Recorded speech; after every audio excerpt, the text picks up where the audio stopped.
Yes! Whoa, yes! Things were starting to look up in fairy tale land. Cinderella had finally found her happiness. She didn't have to deal with her petty, shady behind stepsister and that nasty, evil behind stepmother. She had a castle and her prince. And they lived happily ever after. Is that it? Yep. Now go to bed. Good night. So what's Cinderella gonna do now? I don't know, baby. I guess she's gonna live happily ever after with the prince. Well, that sucks. How so? A stupid boy comes along and brings her happiness. Why can't she find that herself? In her defense, baby, she was being bullied by her evil stepmother. So she needed someone to come and save her from her horrible life. Oh, boo-hoo. Life is hard. Doesn't mean a man can solve everything. Iris, I understand what you're saying, but Cinderella is a legendary, iconic fairy tale. According to what you just read, a bunch of talking rats saved her. Cinderella's weak. I don't like her. Don't ever read this story to me again. Okay, I think you're taking this a little too seriously, Iris. It's just a fairy tale. Uncle Josh, I'm 9 years old. I know things. Society pulls girls back and creates this fairy tale lifestyle that doesn't even exist. But you know, in reality, boys are girls and girls can do things by themselves. Of course, girls can do things by themselves, Iris. So what's Cinderella's goals and dreams? I don't know. So what's she gonna do? Sit around, look pretty, and wait for a boy to make her happy? What type of life is that? A sad one? Exactly. Learn from this, Uncle Josh. You can do bad things all by yourself.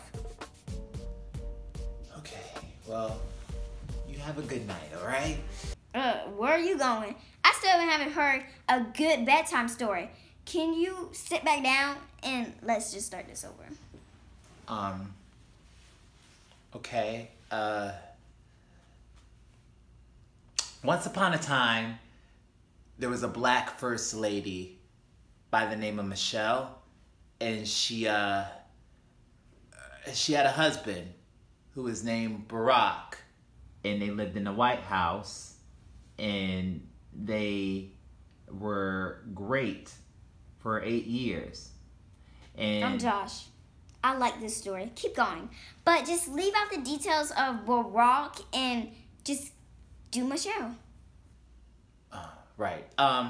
Well, Michelle's great. You know, I don't really think Obama would have won the election without Michelle. You know, it's kind of tragic to say that, but you know, everybody loves a black woman in power. You know, a smart black woman in power, because you know, there's a difference. There's like people like Mona Scott that should not have the power to do what she's doing. And there's people like Michelle Obama, who's been on Ellen. Yeah. And been interviewed by Oprah, you know, but everybody loves Ellen. She's just great, but we're not talking about Ellen, we're talking about Michelle. And Michelle has 2 kids, and they're great too. I mean, they have really pretty children together. And she's just a wonderful human being. I wish she'd run for president so we could get that hot Cheeto out the office. Just kind of sad that he's still in there. A black woman as president would be historic. Yeah.